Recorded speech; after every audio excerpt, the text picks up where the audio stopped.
Very good morning and welcome to SRM Institutes for Medical Science Vadapalani வழங்கும் hello doctor. இன்றைய நிகழ்ச்சியில் கலந்துக்கிட்டு உங்கள் சந்தேகங்களுக்கு பதிலளிக்க வந்திருக்காரு டயபெட்டாலஜிஸ்ட் டாக்டர் சுந்தரராமன் அவர்கள். வணக்கம் டாக்டர். வணக்கம் டாக்டர். இன்றைக்கி எல்லா மூணில் ஒரு பங்கு மக்களுக்கு டயபெட்டிஸ் இருக்குது அப்படின்னு சொல்லலாம். அது இல்லாமல் எங்கர் ஏஜ்லேயே இப்போ வந்துக்கிட்டு இருக்கு அப்படின்றதும் ரிசர்ச்சில் சொல்லியிருக்காங்கன்னு சொன்னீங்க. ஸோ இப்போ அந்த எங்கர் ஏஜில் இருக்கக்கூடிய ஆட்களுக்கு என்ன புதுசான மெடிசன் அதாவது மெடிக்கலி அட்வான்ஸ்டாக என்னென்ன மெடிசின்ஸ் வந்திருக்கு டாக்டர்? உதாரணமாக இந்த உங்களுக்கே தெரியும் டயபெட்டிஸில் 2 வகை இருக்குது, டைப் 1 டைப் 2ன்றது. டைப் 1 அப்படின்றவங்களுக்கு இன்சுலின் சுரக்கிறது இல்லை, அவங்களுக்கு இன்சுலின் உடம்பில் இல்லை. ஸோ இன்சுலின் இல்லாமல் அவங்க உயிர் வாழ முடியாது. ஓகே. ஸோ அது பெரும்பாலும் சின்ன வயது ஆட்களை பாதிக்குது. உதாரணமாக 15-16 வயசில் ரொம்ப அவங்க வளர்கிற பருவத்தில் அவங்களுடைய ஆக்டிவிட்டீஸ் எல்லாம் ஒன்றுமே செய்ய முடியாத நிலையில் அது ஏற்படுது. ஓகே. அந்த மாதிரி இருக்கிறவங்களுக்காக ஜெர்மனியில் பயானிக் பேங்க்ரியாஸ் அப்படின்ற ஒரு சின்ன ஒரு செல்ஃபோன் அளவு தான் இருக்கும். ஓகே. அதுக்கு நம்ம ஐஃபோனுடைய ஒரு ஆப்போட கனெக்டட் அது. ஓகே.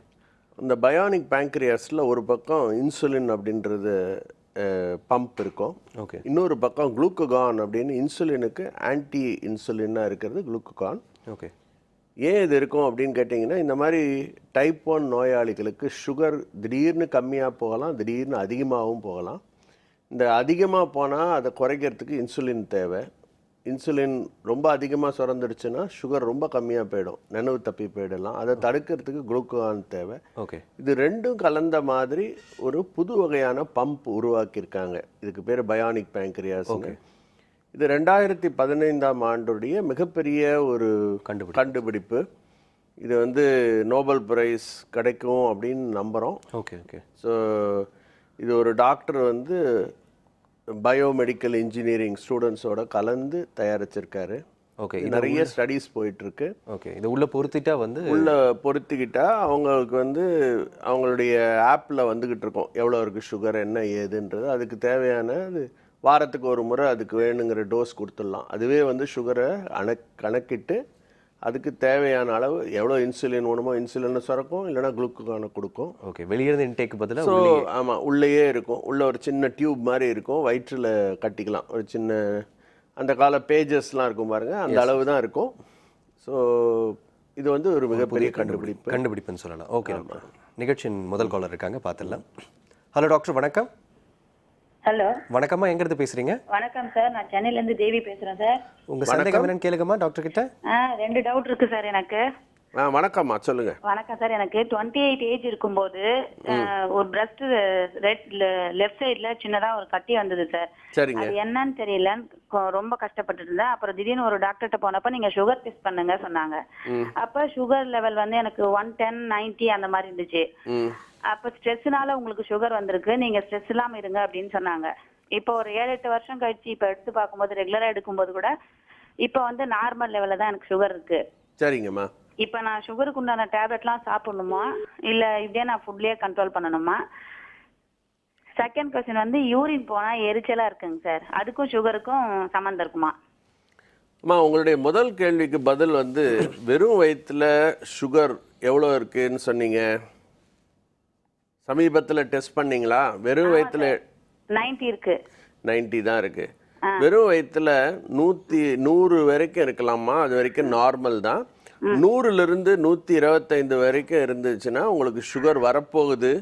126க்கு மேலே இருந்துச்சுன்னா சுகர் வந்துடுச்சுன்னு அர்த்தம். புரியுதுங்களா? சுகருக்கு வைத்தியம் எப்போ பண்ணணும் அப்படின்னு கேட்டிங்கன்னா, 125க்கு மேலே இருந்துச்சுன்னா கட்டாயம் நீங்கள் வைத்தியம் செய்யணும். 100லிருந்து 125க்குள்ளே இருந்துச்சுன்னா உங்களுக்கு உணவு பழக்க வழக்கங்களில் கட்டுப்பாடுடன் உடற்பயிற்சி செஞ்சுக்கிட்டு இருந்தீங்கன்னா போதும். அதே மாதிரி அடுத்தது சாப்பிட்டுட்டு 2 ஹவர் பொறுத்து டெஸ்ட் பண்ண வேண்டியது. அது 140லிருந்து 140 வரைக்கும் இருக்கலாம். 140லிருந்து 199 வரைக்கும் இருந்துச்சுன்னா அதுக்கு ப்ரீ டயபெட்டிஸ்ன்னு சொல்லுவோம். 200க்கு மேலே இருந்துச்சுன்னா டெஃபினட் டயபெட்டிஸ்ன்னு சொல்லுவோம். இதை விட முக்கியம் 3வது கிளைகாசிலேட்டட் ஹீமோகுளோபின்னு ஒரு வகைமா 3 மாதங்களுக்கு ஒரு முறை செய்ய வேண்டிய ஒரு ஆவரேஜ். அது 7% மேலே இருந்துச்சுன்னா கட்டாயம் உங்களுக்கு சுகர் இருக்குது. 5.8லிருந்து 6.8 வரைக்கும் இருந்துச்சுன்னா ப்ரீ டயபிட்டிஸ்ன்னு சொல்லுவோம். ஸோ ப்ரீ டயபிட்டிஸ் இருக்கிறவங்க சுகர் வராமல் தடுக்கிறதுக்கு உடற்பயிற்சிகள் செய்யணும், உணவு பழக்க வழக்கங்களில் கட்டுப்பாடுடன் இருக்கணும். இருந்தால் சுகர் வராமல் தடுக்க முடியும். கால் பண்ணதுக்கு ரொம்ப நன்றிமா. நிகழ்ச்சியை தொடர்ந்து பாருங்கள். டாக்டர், இந்த டயபெட்டிக் அப்படின்ற விஷயத்தை வந்து ப்ரிவெண்ட் பண்ணணும், வராமல் தடுக்கணும் அப்படின்னா என்னென்ன முறைகள் இருக்குது டாக்டர் அதுக்கு? இல்லை, மிக மிக முக்கியமான கொஸ்டின். அதாவது நம்மளுடைய வாழ்க்கை முறைகள், நம்ம சாப்பிடக்கூடிய பழக்க உணவு வகைகள் எல்லாமே நம்மளுக்கு சர்க்கரை நோய் கொடுக்கக்கூடிய வகையில் தான் இருக்குது. ஓகே. வந்து நம்ம தினந்தோறும் உபயோகிக்கிற வெள்ளை அரிசி வந்து சர்க்கரை நோயை உண்டாக்கக்கூடிய ஒரு விஷயம். இதுக்கு பதிலாக தான் நீங்கள் கைக்குத்தல் அரிசி, சிகப்பரிசி இல்லைன்னா ப்ரௌன் ரைஸ்ன்னு இருப்பாங்க பாருங்கள், அதை யூஸ் பண்ணலாம். அதில் வந்து லோ கிளைசிமிக், அதாவது ஹை ஃபைபர் கண்டென்ட், சுகரும் கூடாது, அந்த மாதிரியான ஒரு அரிசியை உபயோகிக்கலாம். அதிலிருந்து சார்ந்த இட்லி, தோசை அது மாதிரி எடுத்துக்கலாம். எதுவுமே அளவுக்கு மிஞ்சினால் அமிர்தமும் விஷமும், புரியுதுங்களா? எதுவுமே வந்து moderation, everything in moderation is the most important thing. Diet பற்றி சொன்னேன். ரெண்டாவது மிக மிக முக்கியமானது உடற்பயிற்சி. ஒரு நாளைக்கு அட்லீஸ்ட் 45 மினிட்ஸ்லேருந்து 1 hour வரைக்குமாவது நடக்கணும். ஓகே. உங்களுடைய ஒருவேளை நீங்கள் ப்ரீ டயபெட்டிக்காக இருந்ததுன்னா உங்களுடைய எடை 70 கிலோவாக இருக்குமானால் உங்களுடைய 10% 7 கிலோவாவது உடனடியாக நீங்கள் குறைக்கணும். ஓகே. நீங்கள் குறைக்கலைன்னா சுகர் உங்களுக்கு வந்துடும். ஸோ 3 மாதங்களுக்கு ஒரு முறை சுகர் வந்துடுச்சான்னு பார்க்கணும். இதே மாதிரி நான் முன்னாடி நேயர் சொன்ன மாதிரி வெறும் வயிற்றில் டெஸ்ட் பண்ணணும். Fasting blood sugar, post prandial blood sugar, HbA1c, இந்த 3ம் பார்த்து 3 மாதங்களுக்கு ஒரு முறை நீங்கள் எப்போவுமே செக் பண்ணிக்கிட்டே இருக்கணும். ஓகே டாக்டர், நிகழ்ச்சியின் அடுத்த காலர் பார்த்துடலாம். ஹலோ டாக்டர், வணக்கம். ஹலோ வணக்கம், எங்கேருந்து பேசுகிறீங்க? நாங்கள் ஆவடியிலேருந்து பேசுகிறோம், முகமது அலி. உங்கள் சந்தேகம் என்னன்னு கேளுங்க சார் டாக்டர் கிட்ட. வணக்கம் சார். எனக்கு வந்து 10 இயர்ஸாக சுகர் இருக்குது சார். சரி. அது வந்து அதான் அது எனக்கு காலில் கொஞ்சம் விரல் அடிபட்டது. சரி. விரல் வந்து எடுத்துட்டாங்க. இப்போ வந்து விரல் கொஞ்சம் ஆறினே இருக்குது. இருந்தா கூட அந்த சைட்ல கொஞ்சம் வந்து இன்னும் சரியா ஆறல. 2 மாசம் ஆச்சு விரல் எடுத்து. சரிங்க. அது வந்து சரியா வந்து இன்னும் இது ஆகல, கொஞ்சம் கருப்பா வருது ஆகுது. அது எப்படி இது பண்ணலாம் சார்? இல்லை, உங்களுக்கு முதல்லயே உங்களுடைய சுகர்லாம் எப்படி சார் இருக்கு? இப்போ கண்ட்ரோலில் இருக்கா? சுகர் இப்போ கொஞ்சம் நார்மலாக இருக்குது. சாப்பிட்றதுக்கு முன்ன டெஸ்ட் பண்ணேன், 132 இருக்குது. இது கண்ட்ரோல் இல்லைங்களே. இது கண்ட்ரோல் இல்லையே. வெறும் வயிற்றுல 100 கிட்ட இருக்கணுங்க. 130 140 இருக்குன்னா நிச்சயமா உங்களுடைய சுகர் கண்ட்ரோல்ல இல்லை. இல்லை, ஒவ்வொரு நாளைக்கு வந்து 85 கூட இருக்குது, ஒரு நாளைக்கு வந்து 130 இருக்குது. ரொம்ப எராட்டிக்கா இருக்கு. அதாவது அதிகமாகவும் இருக்கு, திடீர்னு கம்மியாகவும், அதாவது ரொம்ப மிக மிக அதிகமாக குறையுது கூடுதுன்னு. ஆமாம் சார். சரி, சாப்பிட்டுட்டு 2 hour பொறுத்து எவ்வளோ இருக்கு? சாப்பிட்டதுக்கு அப்புறம் வந்து 170 180. சரி, கிளைகாசிலேட்டட் ஹீமோகுளோபின் HbA1cன்ற ஆவரேஜ் டெஸ்ட் பண்ணீங்களா? அதுக்கு வந்து அதான் கிளியரிட்டி வந்து டெஸ்ட் பண்ணேன். இல்லைங்க, HbA1cன்றது ஒரு வகையான சதவீதம். அது 3 மாதங்களுக்கு ஒரு முறை செய்ய வேண்டியது. அதனுடைய ஆவரேஜ் எவ்வளோ இருக்குது உங்களுக்கு? அது நான் பார்க்கல சார். இது செய்யணும் சார். இது ஏன் இது தேவைன்னா, உங்களுக்கு மருந்துகள் மட்டும் போதுமா இல்லை ஊசி கொடுக்கணுமா அப்படின்றத முடிவெடுக்கிறது இந்த ஒரு டெஸ்ட் தான். அதனால உங்களுடைய சுகர் 85 90ன்னு இருந்தால் கூட உங்களுக்கு ஒருவேளை HbA1c ரொம்ப அதிகமாக இருந்தால் இன்சுலின் தான் போடணும். அப்போ போடும் பொழுது அதனுடைய எந்த மாதிரி இன்சுலின் போடலாம் அப்படின்றது உங்களுடைய மருத்துவர் முடிவு செய்யக்கூடிய வகையில் இது உதவியாக இருக்கும். ரெண்டாவது, நீங்கள் உங்களுடைய காலில் கருப்பாக வருதுன்னு சொன்னீங்க, இது நல்ல விஷயம் இல்லை. இதுக்கு வந்து ஒரு காரணம் வந்து இன்ஃபெக்ஷன், ரெண்டாவது காரணம் அதனுடைய ரத்த ஓட்டம் கம்மியாக போகுதுன்னு அர்த்தம். ஸோ நீங்கள் உடனடியாக போய் காமிக்கணும். இது கேங்க்ரீன்னு சொல்லக்கூடியது. சர்க்கரை நோயில் மிகப்பெரிய ஒரு பிரச்சனை இதுதான். இது வந்து இரத்த குழாய்களில் பாதிக்கும். அப்போ ரத்த ஓட்டங்கள் கம்மியாக போகலாம் காலில். அதே மாதிரி காலில் இருக்கக்கூடிய சொரணை கம்மியாக போகலாம். அதனால அவங்கள அறியாமையே காலில் காயம், ரொம்ப வெகுநாள் காயம் இருக்கும். முகத்தை நீங்கள் கழுவுறீங்களோ இல்லையோ, முகத்தை நீங்கள் பார்க்குறீங்களோ இல்லையோ, டெய்லி உங்கள் கண்ணாடியில் உங்கள் கால் பாதங்களை நீங்கள் கண்ணாடியில் பார்க்கணும். உதாரணமாக நீங்கள் முகம் பார்க்குற கண்ணாடி மாதிரி ஒரு கால் பார்க்குறதுக்கு ஒரு கண்ணாடி வச்சுக்கோங்க. தினமும் படுக்கிறதுக்கு முன்னால் காலுக்கு அருகில் அந்த கண்ணாடியை வச்சு காலுக்கு அடியில் எங்கேயாவது கட்ஸ் இருக்கா, ஊன் இருக்கான்றது டெய்லி பார்க்கணும். காலை நிச்சயமாக நீங்கள் சோப் போட்டு நல்லா கழுவணும். ஸோ இதான் முக்கியம், காலில் அடிபடாமல் இருக்கிறது. நீங்கள் உடனடியாக உங்கள் மருத்துவரை போய் சந்திங்க சார். கால் பண்ணதுக்கு ரொம்ப நன்றி சார். நிகழ்ச்சியை தொடர்ந்து பாருங்க. நிகழ்ச்சியின் அடுத்த காலர் இருக்காங்க, பார்த்துலாம் டாக்டர். ஹலோ டாக்டர், வணக்கம். ஹலோ, வணக்கம் சார். வணக்கம், எங்க இருந்து பேசுறீங்க? நான் ஊரபாக்கத்துல இருந்து லக்ஷ்மி பேசுறேன். உங்க சந்தேகத்தை கேளுங்க லக்ஷ்மி டாக்டர் கிட்ட. Doctor, good morning doctor. Very good மார்னிங்மா. டாக்டர், எனக்கு வந்து ஃபாஸ்டிங்ல பிஃபோர் ஃபுட் வந்து 135 இருக்கு. சரிங்க. அப்புறம் அந்த ஆஃப்டர் ஃபுட் 2 ஹவர்ஸ்க்கு அப்புறம் 305 இருக்கு டாக்டர். அந்த ஹெச்பி அந்த சுகர் லெவல் வந்து 8 இருக்கு. பட் டாக்டர்ஸ் வந்து டேப்லெட் பிரிஸ்கிரைப் பண்ணாங்க. சரிங்க. சாப்பிட்டா எனக்கு வந்து ஸ்டமக் அப்செட் ஆகுது. சரிங்க. ஸ்டமக் அப்செட் ஆகுது டாக்டர். அது சரிங்கம்மா. நீங்கள் மருந்துகள் நிறைய மருந்துகளை மாற்ற முடியும். உங்களுக்கு மெட்ஃபார்மின்ற வகையை சார்ந்த மருந்தை கொடுத்துருப்பாரு. அதனுடைய சைடு எஃபெக்ட்டுமா இது வயிற்றில் அப்செட் பண்ணுறது.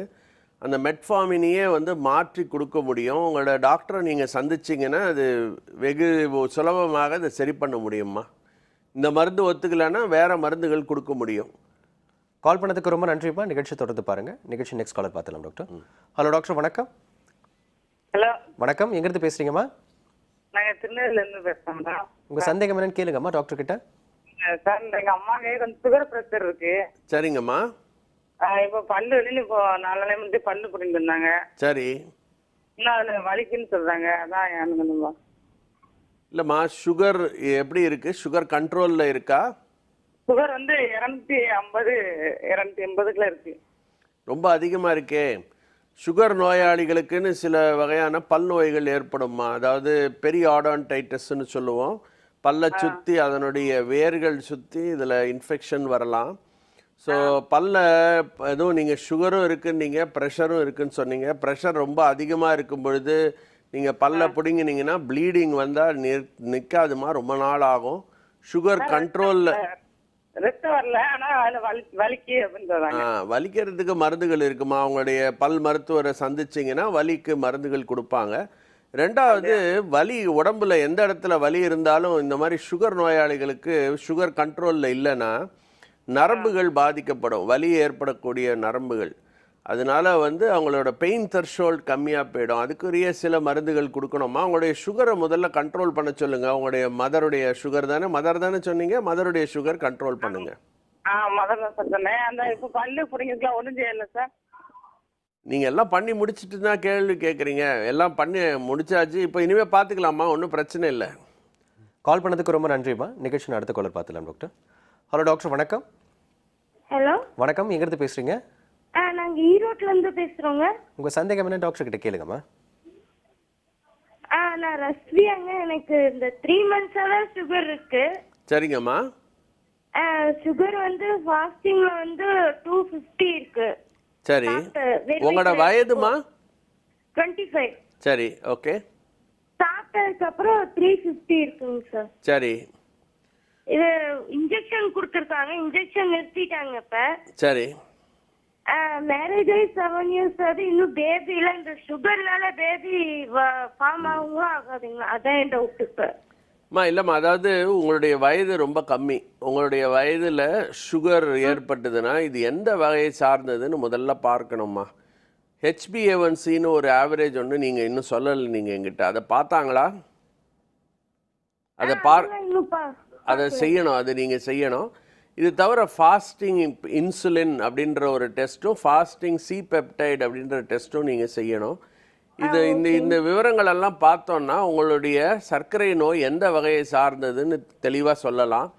இது ஒருவேளை டைப் 1 இருந்துச்சுன்னா இன்சுலின் தவிர வேறு எதுவும் கொடுக்க முடியாது, இன்சுலின் தான் போடணும். டைப் 2 இருந்ததுன்னா நீங்கள் மருந்துகள் மூலமாகவே இதை கட்டுப்படுத்த முடியும். பெரும்பாலும் சுகர்னால குழந்தை பிறக்கிறதுக்கும் சுகருக்கும் சம்மந்தம் இல்லைங்க. உங்களுக்கு எந்த விதமான பாதிப்பும் ஏற்படாது. அதாவது சுகர்னால லேடிஸுக்கு வந்து இன்ஃபெக்ஷன்ஸ் வரலாம். உங்களுடைய urinary tract infection, genital infections வரலாம். அது ஒருவேளை சரியான முறையில் வைத்தியம் செய்யலை அப்படின்னா அது போய் கருத்தரிக்க வேண்டிய அந்த குழாயில் போய் பிளாக் ஏற்படுத்தலாம். பெரும்பாலும் இதுதான் காரணம், சுகர் காரணம் இல்லை. ஆனால் வந்து ஒரு ஆணுக்கு சுகர் இருக்குமானால் அவருக்கு கொஞ்சம் மலட்டுத்தன்மை ஏற்படலாம் சுகர்னால. கால் பண்ணதுக்கு ரொம்ப நன்றிமா. நிகழ்ச்சியை தொடர்ந்து பாருங்கள். நிகழ்ச்சியின் அடுத்த காலர் பார்த்துலாம் டாக்டர். ஹலோ டாக்டர் வணக்கம். ஹலோ டாக்டர் வணக்கம். வணக்கம் சார், எங்கேருந்து பேசுகிறீங்க? சார் நான் நாகர்கோவிலேருந்து பேசுகிறேன் சார். உங்கள் டவுட் என்ன டாக்டர் கிட்ட கேளுங்க சார். சார் இந்த எனக்கு ஒரு 22 வருஷமாக சுகர் இருக்குது சார். சரிங்க. அப்புறம் நான் அதுக்கு இன்சுலின் எடுத்துக்கிட்டு இருக்கிறேன். சரி சரி, ஆக்சுவலாக நான் இன்ஜினியர் சார், துபாயில் ஏற்கனவே ஒர்க் பண்ணிட்டு இருந்தேன். சரி. அங்கே வச்சு அங்கே உள்ள வாட்டருக்கும் இதுக்கும் அந்த தண்ணி அதிகமாக சாப்பிட்ட உடனே அந்த சுகர் வந்து அதிகமாகிடுது சார். சரிங்க. இப்போ இந்த ஊருக்கு வந்திருக்கேன். இப்போ ரிட்டர்ன் போகிறதுக்கு வந்து கொஞ்சம் கஷ்டமாக இருக்குது. ஏற்கனவே ஏன்னா கிட்னியில் லேசாக ப்ராப்ளம் வந்துருச்சு அங்கே வச்சு. அப்புறம் பிபி இருக்குது. அப்போ என்னையா தான் திரும்ப போகலாமா அப்படி, அது ஒரு சந்தேகம் கேட்க தான் டாக்டர் கூப்பிட்டேன். சுகர்னால உங்களுக்கு எந்த விதமான வேலைகள் செய்யறதுக்கும் தடை இல்லை sir.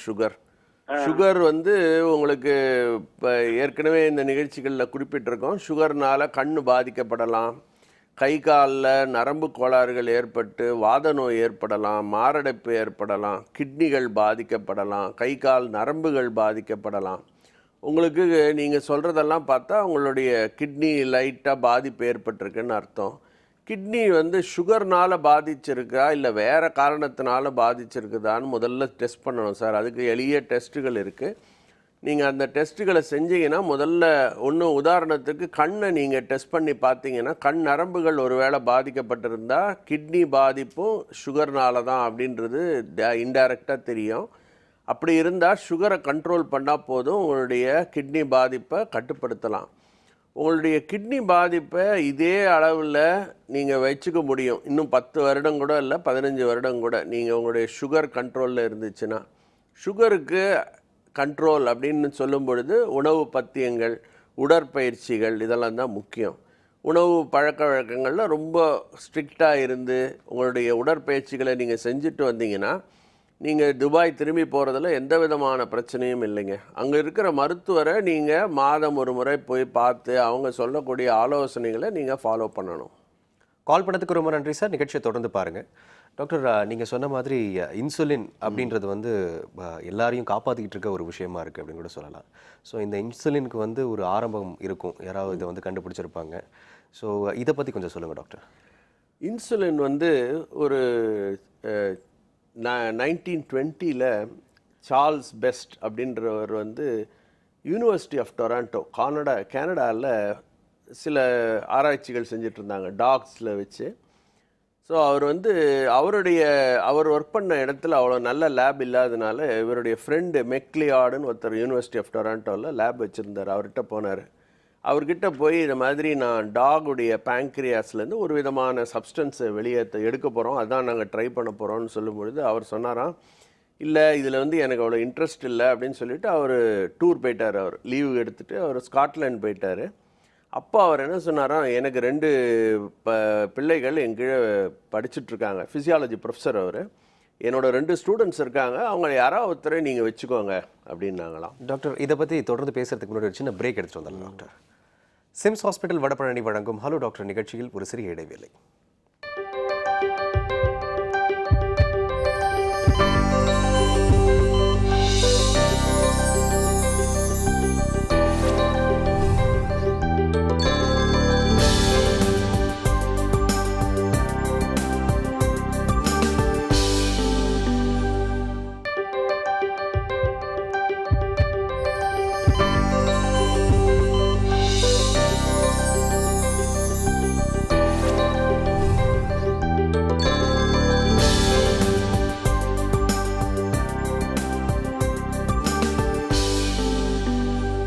Welcome back to Sims hospital Vadapalani வழங்கும் ஹலோ டாக்டர். டாக்டர், நீங்கள் வந்து அந்த இன்சுலினோட இன்வென்ஷன் பற்றி சொல்லிட்டு, அதாவது அந்த 2 மாணாக்கர்கள் அவருடைய பேண்டிங்னு ஒருத்தர், ஃபிலிப்புன்னு ஒருத்தர், அவங்க 2 பேர் வந்து யார் இவர் கூட வேலை செய்கிறது அப்படின்னு பார்த்தாங்களாம். அப்போ வந்து 2 பேருமே ரொம்ப ஆர்வத்தோடு இருந்ததுனால டாஸ் போட்டு பார்த்தாங்களாம். டாஸ் போட்டதில் பேண்டிங்ன்றவர் தான் ஜெயிச்சார். பேண்டிங் அப்படி சேர்ந்த பொழுது அவருக்கு தெரியாது பின்னாடி தனக்கு நோபல் ப்ரைஸ்லாம் வரும் அப்படின்னு. ஸோ அவங்க 2 பேர் ஆராய்ச்சிகள் பண்ணாங்க. முதல்ல வந்து டாக்ஸ்லலாம் பண்ணி பார்த்தாங்க. ஓகே.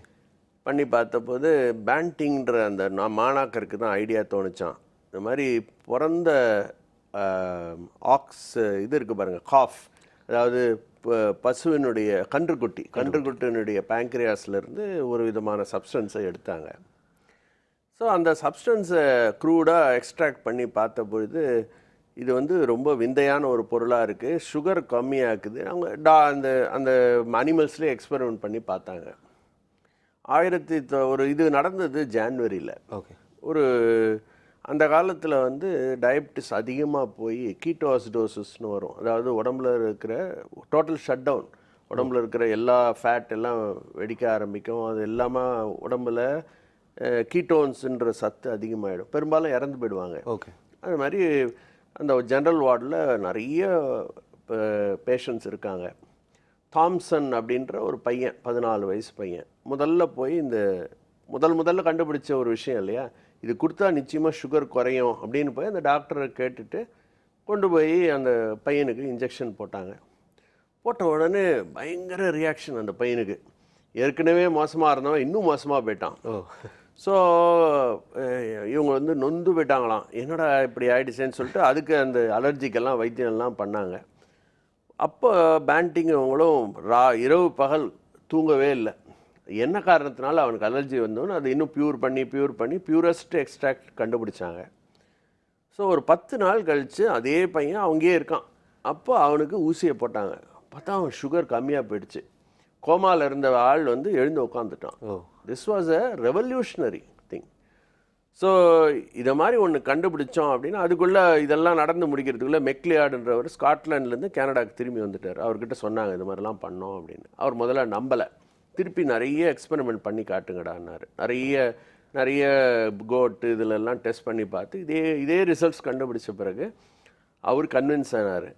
ஸோ அப்போ என்ன பண்ணாங்க, சம்வே வந்து இந்த விஷயம் கண்டுபிடிக்கப்படலைன்னா இன்னைக்கு என்ன ஆயிருக்கும் தான் ஒரு பெரிய நோயாளிகள் யாரும் நான் உங்களோட முன்னாடி உட்காந்து பேச முடியாது, இல்லை இதை பற்றி விந்திக்க முடியாது. எஸ் டாக்டர், இதை பற்றி நம்ம தொடர்ந்து பேசுறதுக்கு முன்னாடி நிகழ்ச்சியில் அடுத்த காலர் இருக்காங்க, பார்த்துட்டு வந்துடலாம் டாக்டர்.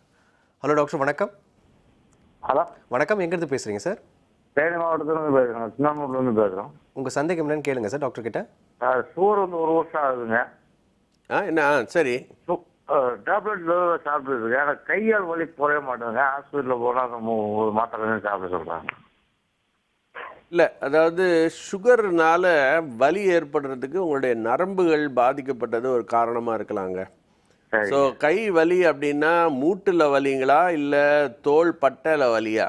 சர்க்கரை நோய்க்குன்னு சில 2 தாங்க வலிக்குது. கால் 2 காலுமே வந்து பஸ்ஸில் கால் நீட்டி போக முடியல, மடக்கி போக முடியல, பயமான வேதனை இல்லை. இப்போ வயதான பிறகு முட்டியில் தேய்மானம் ஏற்படும். அந்த தேய்மானம் கூட சர்க்கரை நோய் உள்ளவர்களுக்கு அதிகமான அளவு பாதிப்பை ஏற்படுத்தும். ஸோ அது மட்டும் இல்லை, இந்த ஜாயின்ஸில் இன்ஃப்ளமேஷன்றது ஏற்படலாம். முக்கியமாக வந்து தோள்பட்டையில் இன்ஃப்ளமேஷன் வரலாம். கையை உயர்த்த முடியாது, ஒன்றும் வேண்டாம், தலை வாரிக்க முடியாது, உங்கள் கையை பின்பக்கம் எடுத்து சோப் போட்டு குளிக்கும்போது தேய்க்க முடியாது, அது மாதிரி கை எடுத்துகிட்டு போகாமல், அது கூட சுகர் காரணம்தான். ஸோ சுகர் கண்ட்ரோல் ஆனால் இந்த மாதிரி வலிகள் குறையும். நீங்கள் வீக்னஸ்னால் அப்படின்னீங்கன்னா வீக்னஸுக்கு நிறைய காரணம் இருக்குங்க. சுகர் இருக்கிறவங்களுக்கு B12 டெஃபிஷியன்சி இருக்கும், அதனால கூட வீக்னஸ் ஏற்படுத்தலாம். வைட்டமின் D டெஃபிஷியன்சி ரொம்ப காமன் இந்த சுகர் இருக்கிறவங்களுக்கு. வைட்டமின் டிக்கு வந்து சன்ஷைன் விட்டமின் சொல்லுவோம். அதாவது விந்தையான ஒரு விஷயம் என்னன்னு கேட்டிங்கன்னா, நம்ம இந்தியா முழுக்க எப்போவுமே நம்மளுக்கு சூரிய ஒளி இருக்குது. ஆனால் வைட்டமின் D டெஃபிஷியன்சி ரொம்ப அதிகம் நம்ம ஊரில். நம்ம எல்லாரும் கருப்பாக இருக்கிறதுனால நம்ம உடம்புல அந்த ஊதா கதிர்கள் உடம்பு உள்ளே போகாது, அதனால வைட்டமின் Dன்றது உற்பத்தி ஆகாது. அதனாலேயே தான் இந்த பிரச்சனை ஏற்படுது. கால் பண்ணதுக்கு ரொம்ப நன்றி சார். நிகழ்ச்சியின் அடுத்த காலர் பார்த்துலாம் டாக்டர். ஹலோ டாக்டர், வணக்கம். ஹலோ வணக்கம்மா, எங்கேருந்து பேசுகிறீங்க? நாங்கள் சென்னையிலேருந்து கால் பண்ணுறோம் சார். உங்கள் டவுட் என்னன்னு கேளுங்கம்மா டாக்டர் கிட்ட. Hello doctor. ஹலோம்மா, வணக்கம். வணக்கம் டாக்டர், நான் சென்னையிலேருந்து கால் பண்ணுறேன். உங்கள் டிவி வால்யூம் கொஞ்சம் கம்மி பண்ணிவிடுங்கம்மா, டாக்டர் கிட்ட மட்டும் பேசுங்க. டாக்டர், எங்கள் அப்பாவுக்கு 2 இயர்ஸாக சுகர் இருக்கு. சரிங்க. அது நாங்கள் கண்டினியூஸாக டேப்லெட் எடுத்துட்டு தான் இருக்கோம். இப்போ சடனா அவங்க ஸ்கின்ல சின்ன சின்ன பிளாக் டாட்ஸ் எல்லாம் வர மாதிரி இருக்கு. ம் நாங்க சுகர் டாக்டர்கிட்ட கேட்டதுக்கு அவங்க என்ன சொன்னாங்க, இது சுகர்னால அஃபெக்ஷன் அதிகமா இருக்கும் அப்படின்னு சொன்னாங்க.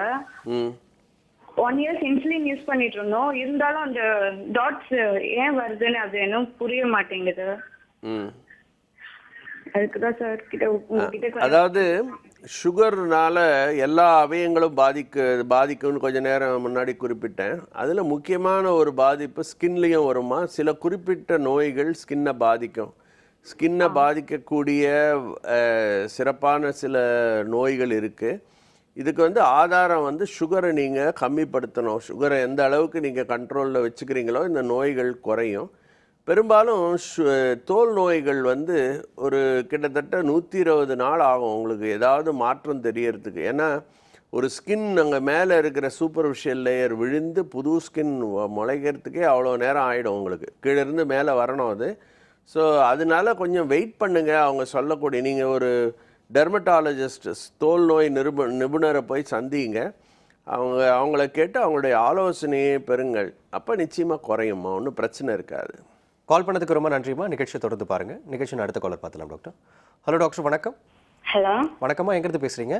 நாங்க பெரம்பலூர் டிஸ்ட்ரிக்ட்ல இருந்து பாடாலூர்ல இருந்து பேசுறோங்க சார். உங்க சந்தேகம் என்னன்னு கேளுங்கம்மா டாக்டர் கிட்ட. சரிங்க சார். ஹலோ வணக்கம்மா. Good morning sir. Good morning sir. 3 years-ஆ சுகர் இருக்குங்க சார் எங்க ஆன்ட்டிக்கு. சரிங்க. அவங்களுக்கு ரொம்ப நெஞ்செல்லாம் வலிக்குதுன்றாங்க, கண்ணு ரொம்ப கூசுதுன்னு சொல்றாங்க சார், ரொம்ப அரிக்குது, ஏதோ உறுத்துற மாதிரியே இருக்குன்னு சொல்றாங்க சார். வயிறெல்லாம் ரொம்ப வீக்கமா இருக்குது, வலிச்சுக்கிட்டே இருக்குதுன்னு சொல்றாங்க சார். இதுக்கெல்லாம் என்ன ப்ராப்ளம் சார்? 247 இருக்குங்க சார், செக் பண்ணி பார்த்ததுக்கு சுகரு. அது 247ன்றது வெறும் வயிற்றுலங்களாமா இல்லை சாப்பிட்ட பிறகுங்களாமா? வெறும் வயிற்றுல தாங்க சார். வெறும் வயிற்றுலங்களா? ஆமாங்க சார். வெறும் வயிற்றுலயே 247 இருக்குன்னா சாப்பிட்ட பிறகு 400-500 இருக்குமா. ரொம்ப அதிகமாக இருக்குது. சுகர் கண்ட்ரோலில் இல்லை உங்களுக்கு. களி இதுதாங்க சார் சாப்பிட்டுட்டு இருக்காங்க, கேழ்வரகு இந்த மாதிரி தான் எடுத்துட்டு இருக்காங்க. இது ரைஸ் கூட எடுத்துக்கிறது இல்லைங்க சார், ஒயிட் ரைஸ் கூட. இல்லைங்கம்மா, உணவு பழக்க வழக்கங்கள் மட்டும் இருந்து பிரயோஜனம் இல்லைம்மா. நடக்கிறாங்களாம்மா? எக்ஸசைஸ் இருக்கா அவங்களுக்கு? அவங்க எதுவுமே பண்றது இல்லைங்க சார். ஆனா வாக்கிங்லாம் போறாங்க சார், எக்ஸசைஸ்லாம் எதுவும் பண்றது இல்லை. எக்ஸசைஸ்னா நடந்தாங்கன்னா போதும். ஒரு நாளைக்கு 45 நிமிடங்கள்ல இருந்து 1 மணி நேரம் நடக்கிறாங்களாம்மா? நடக்கிறாங்க சார், அதெல்லாம் நடக்கிறாங்க சார். இது ரெண்டாவது. மூணாவது விஷயம், உங்களுடைய சுகர் வெறும் வயிற்றுலேயே 247 இருக்குன்னா நிச்சயமா இவங்களுக்கு இன்சுலின் தேவைமா. இன்சுலின் போடணுங்களா சார்? கட்டாயம் இன்சுலின் போடணும். இன்சுலின் போட்டால் தான் குறையும். நீங்கள் கண்ணை பற்றி சொன்னீங்க. கண்ணில் உறுத்துறது வந்து வெளியில் இருக்கக்கூடிய அலர்ஜியாக கூட இருக்கலாமா. கண் மருத்துவரை சந்திச்சிங்கன்னா சில ட்ராப்ஸ் கொடுத்தாங்கன்னா அது சரியாயிடும். சுகர் அதிகமாக இருந்துச்சுன்னா கண்ணுடைய பார்வை தான் மங்கும். அதனுடைய பாதிப்பு, கண் உள்ள நரம்புகள் இருக்குது, அந்த நரம்புகள் வெடிச்சு போகலாம். ஸோ திடீர்னு கண் பார்வை போயிடலாமா. உடனடியாக சுகரை கம்மி பண்ணுறது மிக மிக முக்கியம். வயிறு உப்புசம் பற்றி சொன்னீங்க. இந்த சுகரில் வந்து நரம்பு கோளாறுகள் ஏற்படும். ஜீரண நரம்புகளும் பாதிக்கப்படும். வயிறு உப்புசம் ஏற்படலாம். சில பேருக்கு வயிற்றால போகலாம், இல்லை மலம் கழிக்கிறதுல பிரச்சனை ஏற்படலாம். இதெல்லாம் சுகர்னாலேயே ஏற்படும். ஸோ நீங்கள் எதுவாக இருந்தாலும் சுகரை முதல்ல கண்ட்ரோல் பண்ணணும். உடனடியாக உங்களுக்கு இன்சுலின் தொடங்கணும். நீங்கள் உங்களோட மருத்துவரை போய் சந்திங்கம்மா. கால் பண்ணதுக்கு ரொம்ப நன்றிம்மா. நிகழ்ச்சியை தொடர்ந்து பாருங்கள். நிகழ்ச்சியின் அடுத்த காலர் பார்த்துலாம் டாக்டர். ஹலோ டாக்டர், வணக்கம். ஹலோ வணக்கம்மா, எங்கிருந்து பேசுறீங்க? சார் நாங்கள் சென்னையில இருந்து பேசுறோம். உங்க சந்தேகம் என்னன்னு கேளுங்கம்மா டாக்டர் கிட்ட. Hello doctor. வணக்கம்மா. எனக்கு சுகர் இருக்கு. சரி. வெயிட் வந்து ரொம்ப லாஸ் ஆகுது. சரிங்க. உடம்புல வந்து அங்கங்க துடிக்கிற மாதிரி அந்த சதை வந்து துடிக்குது. சரிங்க. அது எதனால? அம்மா, சுகர் நோய் இருந்தாலே உடம்புல இருக்கிற வெயிட் குறையும்மா. ஏன்னா நிறைய ரீடிஸ்ட்ரிபியூஷன் ஆஃப் ஃபேட்டுன்றது ஏற்படும். சுகர்னால நீங்கள் உங்களுடைய எடை குறையுமானால் உங்களோட சுகர் கண்ட்ரோலில் இல்லைன்னு அர்த்தம். உங்களுக்கு உடனடியாக இன்சுலின் ஆரம்பித்தா இந்த வெயிட் லாஸ் சரியாயிடும். ரெண்டாவது, துடிக்கிறத பற்றி சொன்னீங்க. அது டோட்டலி அன்ரிலேட்டட் டு சுகர்மா. அது வந்து ஒரு வகையான நரம்பு கோளாறுனால ஏற்படலாம். நீங்கள் நரம்பு டாக்டரை போய் சந்திக்கணும். நீங்கள் ஃபாசிகுலேஷன்ஸ்ன்னு சொல்கிறீங்க. அந்த மாதிரி துடிக்குதுன்னா அதுக்கு நிறைய காரணங்கள் இருக்குமா. அதுக்குரிய சிகிச்சைகள் இருக்குது. கால் பண்ணதுக்கு ரொம்ப நன்றிம்மா. நிகழ்ச்சி தொடர்ந்து பாருங்கள். நெக்ஸ்ட் காலர் பார்த்துலாம் டாக்டர். ஹலோ டாக்டர், வணக்கம். ஹலோ வணக்கம், எங்கிருந்து பேசுகிறீங்க sir? Sir good morning sir. Good morning, எங்கிருந்து பேசுகிறீங்க? கரூர் டிஸ்ட்ரிக்ட்ல இருந்து பேசுறேன் சார். உங்கள் டவுட் என்னன்னு கேளுங்க சார் டாக்டர் கிட்ட. Sir good morning sir. Very good morning. சொல்லுங்க சார். நான் கரூர் டிஸ்ட்ரிக்ட்ல இருந்து பேசுறேன் சார். சொல்லுங்க.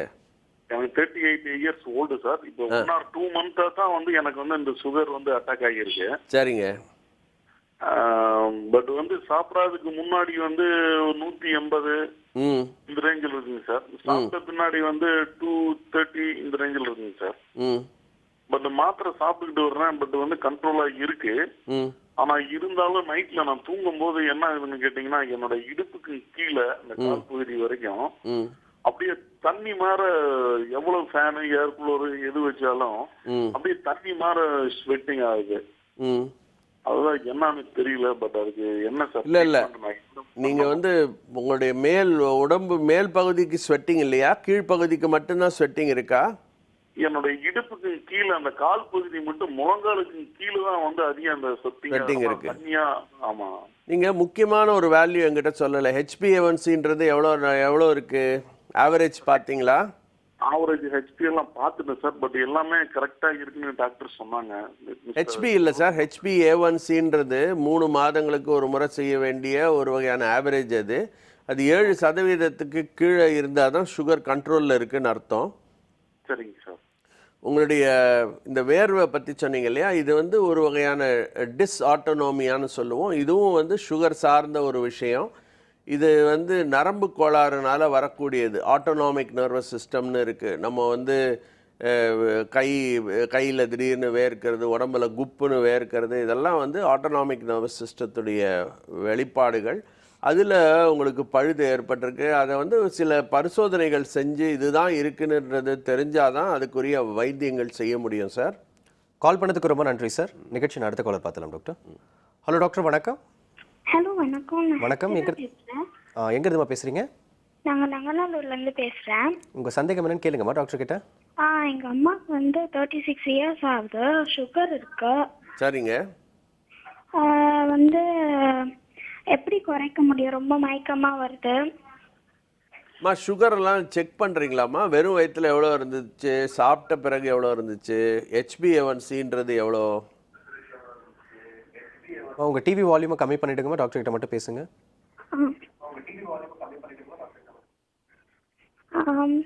அதெல்லாம் தெரியல. அம்மா இப்போ ஊரில் இருக்காங்க. அம்மா அதெல்லாம் நீங்கள் என்ன பண்ணுங்கள், ஒன்றும் சர்க்கரை நோயை வெகு எளிதாக சரியாக்க முடியும்மா, குறைக்க முடியும். இதுக்கு வந்து முக்கியமானது இப்படி தான் டெஸ்ட் பண்ணணும், இப்படித்தான் வைத்தியம் பண்ணணும்னு சில வரமுறைகள் இருக்குது. ஸோ வெறும் வயிற்றில் டெஸ்ட் பண்ண சொல்லுங்கள், சாப்பிட்டுட்டு 2 hour பொறுத்து டெஸ்ட் பண்ண சொல்லுங்கள். HbA1cன்றது 3 மாதங்களுக்கு ஒரு முறை செய்ய வேண்டிய ஒரு ஆவரேஜ். இது 3ஐயும் செஞ்சுட்டு நீங்கள் மருத்துவரை வந்து சந்திச்சிங்கன்னா அவங்க வந்து மருந்துகள் கொடுப்பாங்க. வெகு எளிதில் குறைக்கலாமா, ஒன்றும் பிரச்சனையே இல்லைம்மா. கால் பண்ணதுக்கு ரொம்ப நன்றிம்மா. நிகழ்ச்சி அடுத்த காலர் பார்த்தலாம் டாக்டர். ஹலோ டாக்டர், வணக்கம். ஹலோ வணக்கம். எங்கேருந்து பேசுகிறீங்கம்மா? நாங்கள் தூத்துக்குடியில் பேசுகிறோம். உங்கள் சந்தேகம் என்னன்னு கேளுங்கம்மா டாக்டர் கிட்ட. Hello doctor. ஹலோம்மா. டாக்டர், எனக்கு ஃபாஸ்டிங்ல 170 இருக்கா, அப்புறம் சாப்பிட்டதுக்கு அப்புறம் 250 இருக்குது. நான் இப்போ 1 மாசமா நான் மாத்திரை சாப்பிட்டுட்டு இருக்கிறேன். ஆனாலும் அந்த சுகர் மாத்திரை சாப்பிட்டதுக்கு அப்புறம் எப்படி இருக்கு அப்படிதான் இருக்குது. கொஞ்சமும் இது கம்மியாகல. இல்லை என்ன கம்மியாகலன்னு புரியல, என்ன சொல்றீங்க? கம்மியால சுகர் இது வரல. எப்படி 250 மாத்திரை சாப்பிட்றதுக்கு முன்னாடி 250 இருந்தது. மாத்திரை சாப்பிட்டதுக்கு அப்புறம் 250 தான் இருக்குது. உங்களோட ஆவரேஜ் எவ்வளோமா இருக்கு HbA1c? அது ஆவரேஜ் எனக்கு தெரியல. அது பார்க்கணும்மா. அதாவது உங்களுடைய 170 250 அப்படின்றத பார்த்துட்டு மட்டும் வைத்தியம் செய்ய முடியாது. இந்த HbA1cன்றடைய வேல்யூ பார்த்துட்டு உங்களுக்கு மருந்து தான் கொடுக்கணுமா இல்லை இன்சுலின் போடணுமான்ற விவரம் எங்களுக்கு தெரியும். ஸோ இன்சுலின் தான் தேவை அப்படின்னும் பொழுது வெறும் மருந்துகள் மட்டும் கொடுத்தீங்கன்னா குறையாது. ஸோ அதனால் முதல்ல இந்த டெஸ்ட்டை செய்யுங்க. இது எந்த நேரத்தில் வேணாலும் போய் பிளட்டு கொடுக்க முடியும். நீங்கள் அருகில் இருக்கக்கூடிய லேபில் போயிட்டு HbA1cன்னு முதல்ல டெஸ்ட் பண்ணுங்கள். அதனுடைய வேல்யூவை பார்த்துட்டு உங்களுடைய மருத்துவர் முடிவெடுப்பார், வெறும் மருந்து போதுங்களா இல்லை ஊசி தான் போடணுமா அப்படின்றது. சொல்கிறது புரியுதுங்களா? அதாவது பல வகைப்பட்ட மருந்துகள் இருக்குங்க. இப்போ வந்து ஒரு கடந்த 15 வருடங்களில் புது மருந்துகள் ஏற்பட்டிருக்கு, புது வகையான. So it's a golden period for டயபெட்டிக்ஸ்ன்னு சொல்லுவோம். அந்த அளவுக்கு எக்ஸ்ப்ளோஷன் ஆஃப் ட்ரக்ஸ். ஸோ வெகு எளிதில் குறைக்கலாமா, ஒன்றும் பிரச்சனை இல்லை. கால் பண்ணதுக்கு ரொம்ப நன்றிமா. நிகழ்ச்சி தொடர்ந்து பாருங்கள். டாக்டர், இப்போ இந்த சுகருக்கு வந்து நிறைய பேர் வந்து முன் வந்து என்ன செய்யணும், எப்படி வந்து ப்ரிவெண்ட் பண்ணணும் அப்படின்னு கேட்குறாங்க. சில பேர் வந்து சுகர் இருக்குது, எனக்கு இருக்கா இல்லையா அப்படின்னே தெரியாமல் இருக்காங்க. இப்போ சுகருக்கு வந்து ட்ரீட்மெண்ட்டே பண்ணலன்னா என்ன ஆகும் அப்படின்றத ஒரு சின்ன பிரேக்குக்கு அப்புறம் டிஸ்கஸ் பண்ணுவோம் டாக்டர். சிம்ஸ் ஹாஸ்பிட்டல் வடபழனி வழங்கும் ஹலோ டாக்டர் நிகழ்ச்சியில் ஒரு சிறிய இடைவேளை.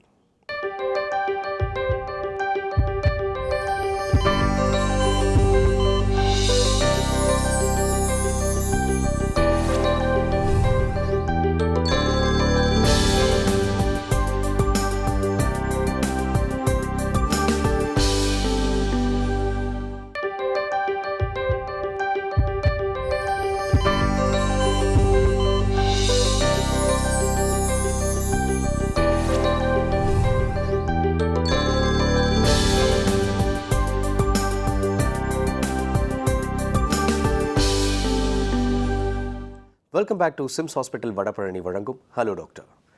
டாக்டர், வாட் இஃப் ஒருத்தர் வந்து ட்ரீட்மெண்ட்டே எடுக்கல அப்படின்னா என்ன ஆகும்? அதாவது சர்க்கரை நோயில் 2 வகை இருக்குது அப்படின்னு சொல்லிட்டு இருந்தேன்.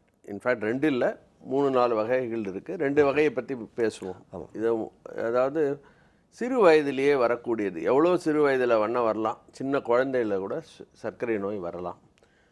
இதை மாதிரி இருக்கிறவங்களுக்கு இன்சுலின் அப்படின்ற இந்த பொருளே சுரக்காது உடம்புல. ஸோ அதுக்கு பேர் டைப் 1 டயபிட்டிஸ்ன்னு சொல்லுவோம். ஓகே. இதில் பெரும்பாலும் ரொம்ப காமனஸ்ட்டாக வர்றது ஒரு 45 வயதுக்கு மேலே வரக்கூடிய சர்க்கரை நோய். இவங்களுக்கு இன்சுலின் இருக்கும், ஆனால் அது வந்து சரியான முறையில் அது பயன்படாது. அதுக்கு காரணம் உடல் பருமன், இன்சுலின் ரெசிஸ்டன்ஸ்னு சொல்லுவோம். இன்சுலின் இருக்குது, ஆனால் அது வேலை செய்யலை, யூட்டிலைசேஷன் வரலை. ஸோ இதுதான் டைப் 2. இது 2 ப்ராட் 2 கேட்டகரி. இதில் வந்து 2 கலந்த மாதிரி வரலாம். வயதானவங்களுக்கு கூட டைப் 1 வரலாம். ஓகே. இப்போ ஒருத்தருக்கு சர்க்கரை நோய் இருக்குது, ஆனாலும் வைத்தியம் பண்ணலை, அவங்களுக்கு ஒரு பிரச்சனையும் இமீடியட்டாக இருக்காது.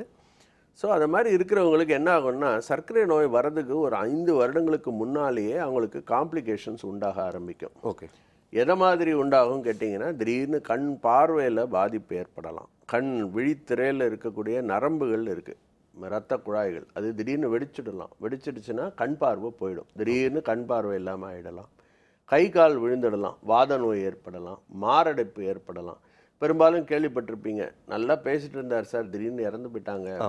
சைலண்ட் ஹார்ட் அட்டாக் ரொம்ப காமன் சுகரில். ஓகே. ஏன்னா அந்த நரம்புகள், அவருக்கு வலி இருக்கிறதே அவருக்கு தெரியாது. அவர் சுகரோடு இருந்திருப்பார், ஆனால் அவருக்கு அந்த ஹார்ட் அட்டாக்கோடு இருந்தவருக்கு அது தெரியாது.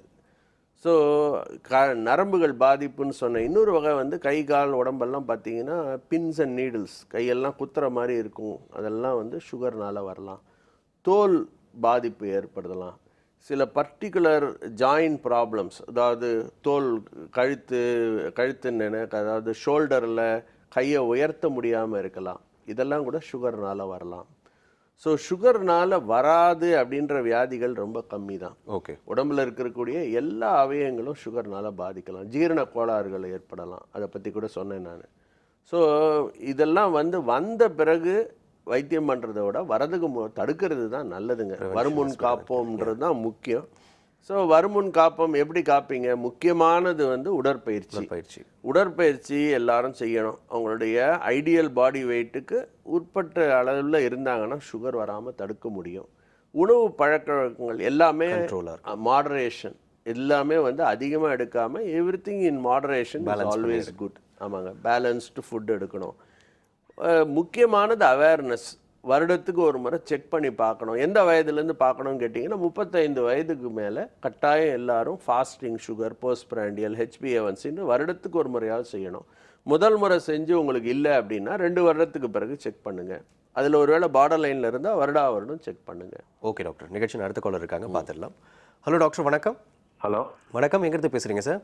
சார் நான் சென்னையிலேருந்து பேசுகிறேன் சார். உங்கள் சந்தேகம் என்னன்னு கேளுங்க சார் டாக்டர் கிட்ட.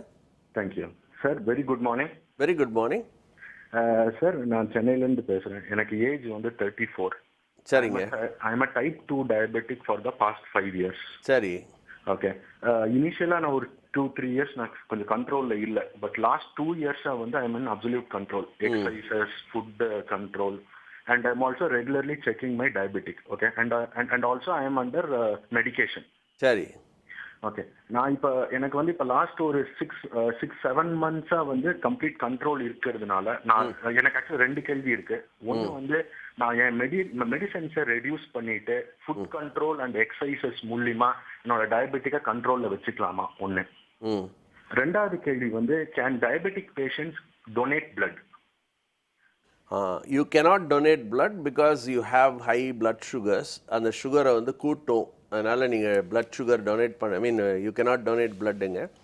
Coming to your first question, உங்களுடைய சுகர் வந்து கண்ட்ரோல் அப்படின்னு சொன்னீங்க. How good is your control அப்படின்றது தான் தட் ஒன்லி டிட்டர்மின்ஸ் உங்களோட மருந்தை நிறுத்த முடியுமா மாற்ற முடியுமா எல்லாமே. இதுக்கு வந்து மிக மிக முக்கியமான வேல்யூ வந்து HbA1c சார். உங்களுடைய HbA1c ஒருவேளை 6க்கும் கீழே இருக்குமானால் நிச்சயமாக உங்களுடைய மருந்துகளை நாங்கள் குறைக்க முடியும், மருந்துகளை நிறுத்த முடியும். இதெல்லாம் வந்து it all depends on the individual value. நீங்கள் நிறைய பேர் இப்போ வந்து சுகரை கண்ட்ரோல் பண்ணி வெயிட்டை குறைச்சிட்டு மருந்துகளை நிறுத்தி கூட இருக்காங்க. என்னுடைய பேஷண்ட்ஸே நிறைய பேர் அது மாதிரி இருக்காங்க. ஸோ நீங்களும் அது மாதிரி ஒருத்தராக இருக்கலாம். ஸோ இதெல்லாம் வந்து உங்களுடைய HbA1cயை பொறுத்தது தான். நீங்கள் ஒருவேளை உங்களுடைய இனிஷியல் வெயிட்லேருந்து ஒரு 10% வெயிட்டை நீங்கள் குறைச்சிருந்தீங்கன்னா நிச்சயமாக உங்களுடைய சுகர் கண்ட்ரோலுக்கு வந்திருக்கும். அப்போ HbA1cயும் குறைஞ்சிருந்தால் நிச்சயமாக நீங்கள் மருந்துகளை நிறுத்தி வெறும் லைஃப் ஸ்டைல் மாடிஃபிகேஷன், அதாவது டயட் அண்ட் எக்ஸசைஸ் மூலமாகவே நீங்கள் கண்ட்ரோல் பண்ண முடியும். கால் பண்ணதுக்கு ரொம்ப நன்றி சார். நிகழ்ச்சி அடுத்த காலர் பார்த்துலாம் டாக்டர். ஹலோ டாக்டர், வணக்கம். Hello sir. வணக்கம், எங்கிருந்து பேசுறீங்க? ராமநாதபுரத்துலேருந்து கால் பண்ணுறேங்க. உங்கள் சந்தேகம் என்னன்னு கேளுங்க சார் டாக்டர் கிட்ட.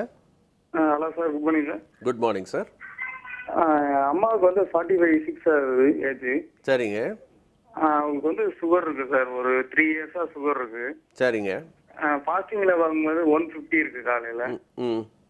ஆஃப்டர் சாப்பிட்டதுக்கு அப்புறம் 250 மேல போகுது சுகர். சரிங்க. ஆனா உடம்பு வந்து காந்தலாவே இருக்குது. ஸ்கின் வந்து வெயில்ல போனாலோ இல்ல ஒரு வெயிட் தூக்குனாலோ எதுனாலுமே அந்த வெயில்ல போயிட்டு வரும்போது ஸ்கின் ஃபுல்லா காந்ததுன்னு எரிச்சலாவே இருக்குன்னு சொல்றாரு. அது எதனால சார்?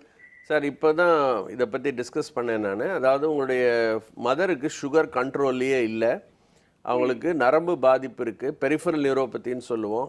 ஒவ்வொரு நரம்புக்கும் இரத்த ஓட்டங்கள் இருக்குது. அந்த இரத்த ஓட்டத்துக்கு மூலமாக தான் அந்த நரம்புக்கு சத்து போகுது. சுகர் நோயாளிகளுக்கு அதுக்கு குறிப்பிட்ட சத்து ஒன்றும் போகாது, அதனால தான் அந்த நரம்புகள் பாதிக்கப்படும். அது மட்டும் இல்லை, சுகர் நோயாளிகளுக்கு சில மருந்துகள் காமனாக நாங்கள் கொடுக்கக்கூடிய மருந்துகள் மூலமாக வைட்டமின் B12 டெஃபிஷியன்சி ஏற்படும். இந்த 2 காரணத்தினால கை கால் காந்தல்கள் ஏற்படுகின்றது. சுகரை கண்ட்ரோல் பண்ணணும் சார். HbA1c எவ்வளோன்னு நீங்கள் சொல்லலை. அந்த HbA1c தெரிஞ்சுக்கிட்டு இன்சுலின் தேவைப்பட்டால் இன்சுலின் போட்டு சுகரை கண்ட்ரோல் பண்ணி B12 கொடுத்தீங்கன்னா அந்த காந்தல்லாம் போயிடும். கால் பண்ணதுக்கு ரொம்ப நன்றி சார். நிகழ்ச்சி அடுத்த காலர் பார்த்துலாம் டாக்டர். ஹலோ டாக்டர், வணக்கம். சார் வணக்கம் சார். வணக்கம், எங்கிருந்து பேசுறீங்க சார்? சார் வணக்கம். வணக்கம், வணக்கம் பேசுறீங்க சார். சார் நான் காரைக்குடிலேருந்து பேசுகிறேன். உங்கள் சந்தேகத்தை கேளுங்க சார் டாக்டர் கிட்ட. எனக்கு ஏஜ் 40, சுகர் வந்து 140 இருக்கு. வெறும் வயிற்றுலீங்களா சாப்பிட்டுட்டுங்களா? இல்லை, சாப்பிட்ட பிற்பாடு 140 இருக்கு. சரி. இப்போ ப்ரெஷருக்கு மாத்திரை சாப்பிட்றேன், கொலஸ்ட்ராலுக்கு சாப்பிட்டுட்டு இருக்கேன். சரி, நீங்கள் வெறும் வயிற்றுல டெஸ்ட் பண்ணி பார்த்தீங்களா? வெறும் வயிற்றுல வந்து 90 இருந்தது சார். நல்ல கண்ட்ரோலில் ஒன்றுமே இல்லைங்களா? முன்னாடி ஏற்கனவே சுகருக்கு ஏதாவது மருந்து சாப்பிட்றீங்களா நீங்கள்? இல்லைங்க சார். உங்களுக்கு சுகர் இல்லையே சார், நல்ல சுகரே இல்லை உங்களுக்கு. 90 ஃபாஸ்டிங்கும் போஸ்ட் பிராண்டியல் 140ன்னா நார்மலில் இருக்குது. இன்னொரு டெஸ்ட்டும் நீங்கள் செய்யணும், HbA1c அது எவ்வளோ இருக்குதுன்னு பார்க்கணும். அது ஒருவேளை 6%, 6.5க்கு கீழே இருந்துச்சுன்னா நிச்சயமாக உங்களுக்கு சுகர் இல்லைன்னு அர்த்தம். ஸோ அதையும் டெஸ்ட் பண்ணுங்கள் சார். ஸோ சுகர் வராமல் தடுக்க முடியும். நான் கொஞ்ச நேரம் முன்னாடி சொன்னேன், நான் வந்து உடற்பயிற்சிகள் செய்யணும், டயட்டில் வந்து எல்லாம் மாடரேஷனில் இருக்கணும் அப்படின்னு. நீங்கள் ரெகுலராக வருடம் செக் பண்ணிட்டு வந்தீங்கன்னா போதும், வேறு ஒன்றும் வேண்டாம். கால் பண்ணதுக்கு ரொம்ப நன்றி சார். நிகழ்ச்சி அடுத்த காலர் பார்த்துலாம் டாக்டர். ஹலோ டாக்டர், வணக்கம். வணக்கம். ஹலோ, வணக்கம். Good morning doctor. Good morning, எங்க இருந்து பேசுறீங்க? குட் மார்னிங், நான் மாணிக்கம், சென்னையில இருந்து பேசுறது. உங்க சந்தேகத்தை கேளுங்க சார். உங்க டிவி வால்யூம் கம்மி பண்ணிடுங்க சார். உங்க டிவி வால்யூம் பண்ணிட்டேன். சரிங்க. 3 years பேக் முதல்ல இம்பேர்ட் GTT இருந்தது. சரி. கண்ட்ரோல்லயே சரி பண்ணிக்கிட்டேன். சரிங்க. அப்போ 5 years கழிச்சு இப்போ வந்து பார்த்தோம்னா பிளட் சுகர் வந்து 200 வந்துருச்சு. 200 220 வந்தது. அதுல வந்து நான் வந்து கிளைகோமெட் ஒரு half a tablet morning night எடுத்தேன், நார்மலுக்கு வந்துருச்சு. இப்போ டெய்லி half a டேப்லெட் எடுக்கிறேன், பட் கான்ஸ்டிபேஷன் வருது. ரெண்டாவது கொஸ்டின் வந்து குளுக்கோமீட்டர்ல வந்து ஒரு இதுல பார்த்தோம்னா 140 இருக்குது, அதே டைம்ல இன்னொரு இதுல செக் பண்ணோம்னா 160 காமிக்குது. எது பெஸ்ட்? ஏன் இந்த டிஃபரன்ஸ்? இல்லை, உங்களுடைய முதல் கொஸ்டினுக்கு கான்ஸ்டிபேஷனுக்கு எங்கள் மருந்துகள் கூட ஒரு காரணம் சார். நீங்கள் கிளைகோமெட் எடுக்கிறீங்க இல்லையா, அதனுடைய ஒரு சைடு எஃபெக்ட் வந்து கான்ஸ்டிபேஷன். உங்களுடைய சுகரை கண்ட்ரோலில் வச்சுக்கோங்க. அதுவும் பைபாஸ் பண்ணியிருக்கேன்னு சொல்கிறீங்க. திரும்ப நீங்கள் கண்ட்ரோல் இல்லைன்னா திரும்ப பைபாஸ் பண்ண அந்த கிராஃப்டெல்லாம் பிளாக் ஆகிடும், திரும்பவும் உங்களுக்கு செஸ்ட் பெயின் வரலாம். ஸோ சுகர் கண்ட்ரோல் பண்ணுறது மிக மிக முக்கியம். ரெண்டாவது கொஸ்டின் கேட்டிங்க, அதாவது குளுக்கோமீட்டர் பற்றி. குளுக்கோமீட்டரில் நீங்கள் செக் செய்கிற சுகருக்கு பேர் கேபிலரி பிளட் குளுக்கோஸ்னு பேர். அது வந்து ஹோல் பிளட் குளுக்கோஸை காமிக்குது. நம்ம வந்து நரம்பில் எடுக்கிறது வீனஸ் சாம்பிள். இதுக்கும் அதுக்குமே கிட்டத்தட்ட 20%, 15 to 20% வித்தியாசம் இருக்கும். அது வேறு பிளட் சுகர், இது வேறு பிளட் சுகர். அதனால் ரெண்டையும் மிக்ஸ் பண்ணிக்காதீங்க. ஸோ கேபிலரி பிளட் குளுக்கோஸ் வந்து உங்களை மாதிரி நீங்கள் வெறும் மருந்துகள் மட்டும் எடுக்கிற நோயாளியாக இருந்தால் தேவையில்லை, டெஸ்ட் பண்ணாதீங்க. நீங்கள் இன்சுலின் போடுற நோயாளியாக இருந்தால் கட்டாயம் நீங்கள் டெஸ்ட் பண்ணி பார்த்துக்கலாம். ஏன்னா இந்த வெறும் டேப்லெட் எடுக்கிறவங்களுக்கு இந்த பிளட் சுகர் கண்ட்ரோல் வந்து இந்த குளுக்கோமீட்டரில் அவ்வளோ கரெக்டாக வராது. ஸோ அதனால் அவாய்ட் பண்ணுறது நல்லது. அண்ட் மோர் ஓவர் டெக்னிக் பொறுத்தது தான், ஒவ்வொரு மிஷினை பொறுத்தது, நீங்கள் செய்யக்கூடிய இன்ஸ்ட்ருமெண்ட்டுடைய கேலிப்ரேஷனை பொறுத்தது சார் மாறும். கால் பண்ணதுக்கு ரொம்ப நன்றி சார். நிகழ்ச்சியின் அடுத்த காலர் பார்த்துலாம் டாக்டர். ஹலோ டாக்டர், வணக்கம். ஹலோ வணக்கம், எங்கேருந்து பேசுகிறீங்க சார்? சென்னையிலேருந்து பேசுகிறேன் சார். உங்கள் டவுட் என்னன்னு கேளுங்க சார் டாக்டர் கிட்ட. ஒன்றும் இல்லை சார், எனக்கு சுகர் வந்து 5 வருஷமாக இருக்குது. சரி. பிஃபோர் பிரேக்ஃபாஸ்ட் எடுக்கிறதுக்கு முன்னாடி வந்து 280 என்னமோ இருக்குது. அதுக்கப்புறம் வந்துட்டு 380 என்னமோ வருது சாப்பிட்ட பிறகு. சரிங்க. அதுக்கு வந்து இன்சுலின் கொடுத்துருக்காங்க. சரி. 15 என்னமோ சொன்னாங்க. சரி. யூஸ் பண்ணுகிறேன். ஆனால் அந்த ஹலோ சொல்லுங்க. அந்த யூரின் போகிற இடத்துல இச்சிங் இருக்குது சார் எனக்கு. சரி. அது ஒன்று. இந்த கை ரைட் லெக்கு ரைட் ஹேண்டு அது வந்து ரொம்ப பெயினாக இருக்குது. கை தூக்க முடியல. அதுக்கு டேப்லெட் வந்து யூஸ் பண்ணுறேன். ப்ளஸ் வந்துட்டு இன்னொரு தவறு ஒன்று பண்ணுறேன், ஆல்கஹால் யூஸ் பண்ணுறேன். அது எதுனா தவறாகுமா சார்? அது கட்டாயம் சார். அதாவது 2-3 விஷயங்கள் கேட்டு சொன்னீங்க. அதாவது உங்களுடைய சுகர் வந்து டோட்டலாக கண்ட்ரோலில் இல்லை. நீங்கள் சுகருக்கு ஒழுங்கான முறையில் கண்ட்ரோல் பண்ணலைன்னா, கொஞ்சம் நேரம் முன்னாடி தான் பேசினேன், கண் பாதிக்கப்படலாம், கிட்னிகள் பாதிக்கப்படலாம், கை கால் நரம்புகள் பாதிக்கப்படலாம், மாரடைப்பு ஏற்படலாம், இதெல்லாம் சொன்னேன் நான். உங்களுக்கு இந்த வலிகளுக்கு காரணம் இதுதான், சுகர் தான். சுகர் ரொம்ப அதிகமாக இருக்கிறது தான். ரெண்டாவது ஆல்கஹால். ஒரு டயபிட்டிஸ் எடுக்கிறவங்க ஆல்கஹால் எடுத்தான்னா அதனால் வரக்கூடிய பாதிப்புகள் மிக மிக அதிகம் சார். எங்களுடைய எல்லா மருந்துகளுமே லிவர் மூலமாக தான் வேலை செய்யும். லிவர் வந்து கட்டாயம் ஆல்கஹால் எடுக்கிறவங்களுக்கு பாதிப்பு ஏற்படுத்தும். ஸோ அப்போ சரியான முறையில் இந்த மருந்துகள் வேலை செய்யாது. அது மட்டும் இல்லை, ஆல்கஹாலும் டயபிட்டிஸும் சேர்ந்தால் தே ஆர் கில்லர்ஸ். அதாவது ஹார்ட் அட்டாக் வரலாம், சடன் அட்டாக் வரலாம், ஸ்ட்ரோக் வரலாம், கேன்சர்ஸ் வரலாம். ஸோ இதில் வந்து ஆல்கஹாலும் டயபிட்டிஸும் சேர்ந்தால் கேன்சர் வரும். கேன்சரில் சர்க்கரை நோயாளிகள் இருக்கிறவங்களுக்குன்னு ஸ்பெஷலாக கேன்சர்கள் சிலது வரும். முக்கியமாக பேங்க்ரியாட்டிக் கேன்சர். அது வந்து ரொம்ப ரொம்ப அதிகம் இந்த நீங்கள் ட்ரிங்க்ஸ் உபயோகிச்சிங்கன்னா. அதே மாதிரி பிளாடர் கேன்சர்ஸ் ரொம்ப அதிகம், லிவர் கேன்சர்ஸ் ரொம்ப அதிகம். ஸோ எல்லா விதத்துலையும் யோசித்து பார்த்தீங்கன்னாலும் நீங்கள் ட்ரிங்க்ஸ் அவாய்ட் பண்ணுறது நல்லது. ஸ்டாப் பண்ண முயற்சி பண்ணுங்கள். கால் பண்ணதுக்கு ரொம்ப நன்றி சார். நெக்ஸ்ட் காலர் பார்த்துலாம் டாக்டர். ஹலோ டாக்டர், வணக்கம். வணக்கம். வணக்கம், எங்கேருந்து பேசுகிறீங்க சார்? திருப்பூர்லேருந்து பேசுகிறேன் சார். உங்கள் சந்தேகம் என்னன்னு கேளுங்க சார் டாக்டர் கிட்ட. டாக்டர் வணக்கம். டாக்டர் வணக்கங்க. எனக்கு ஒரு 5 இயர்ஸாக இருக்குங்க சுகரு. அது 220க்குள்ளேயே இருந்துட்டு இருக்கு. அதுக்கு மேலே போகிறதும் கிடையாது, கீழே வர்றதும் கிடையாதுங்க. சரிங்க. வெறும் வயிற்றுலைங்களா சார்? இது வெறும் வயிற்றுலையா 220ன்றது? ஆமாம் ஆமாம் ஆமாம். ஐயோ, ரொம்ப அதிகமாச்சே.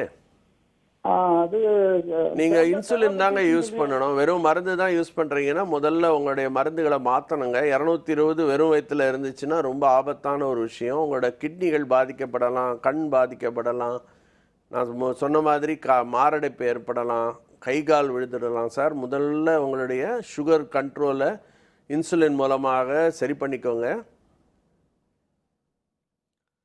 கால் பண்ணதுக்கு ரொம்ப நன்றி சார். நிகழ்ச்சியை தொடர்ந்து பாருங்கள். டாக்டர், இன்றைக்கி வந்து பார்த்தீங்கன்னா நீங்கள் 3 முக்கியமான விஷயம் சொல்லியிருக்கீங்க. ஒன்று, நல்லபடியாக வந்து நம்ம ப்ரிவெண்ட் பண்ணணுன்னா அதுக்கு கண்டிப்பாக எக்ஸசைஸ் தேவைப்படும். 2வது, கரெக்டான ஃபுட்டு நம்ம வந்து டயட் மெயின்டைன் பண்ணணும். இது இல்லாமல் வந்து மெடிகேஷன் கரெக்டாக மெயின்டைன் பண்ணணும்னு சொல்லிட்டு. ஸோ இந்த 3த்தையும் மெயின்டைன் பண்ணால் மட்டும் போதும் இல்லை டாக்டர்? வேறு மற்றபடி எந்த ஒரு ப்ராப்ளம் இல்லை. இதில் இன்னும் ஒன்றே ஒரு விஷயம் ஆட் பண்ணிக்கலாம் நீங்கள். அதாவது சர்க்கரை நோயாளிகள் எல்லாரும் வேக்சின் பண்ணிக்கணும். வருடத்துக்கு ஒரு முறை இன்ஃப்ளூயன்ஸா வேக்சின், அதாவது H1N1 பறவை காய்ச்சல்லாம் சொல்கிறாங்க இல்லையா, அந்த மாதிரி H1N1 வேக்சின் போட்டுக்கணும். ரெண்டாவது வேக்சினேஷன் நியூமோகாக்கல் வேக்சின் போட்டுக்கணும். இது ரெண்டும் அவசியம் தேவை. ஓகே டாக்டர், இன்றைக்கி வந்து காலர்ஸுக்கு ஸ்லோ அண்ட் ஸ்டடியாக நீங்கள் கன்சல்ட் பண்ணதுக்கு ரொம்ப நன்றி டாக்டர். வணக்கம். இன்றைய நிகழ்ச்சி உங்கள் எல்லாருக்கும் ரொம்ப யூஸ்ஃபுல்லாக இருக்கும் நம்புகிறோம். மீண்டும் அடுத்த ஹலோ டாக்டர் நிகழ்ச்சியில் சந்திப்போம். அதுவரை stay healthy and stay happy.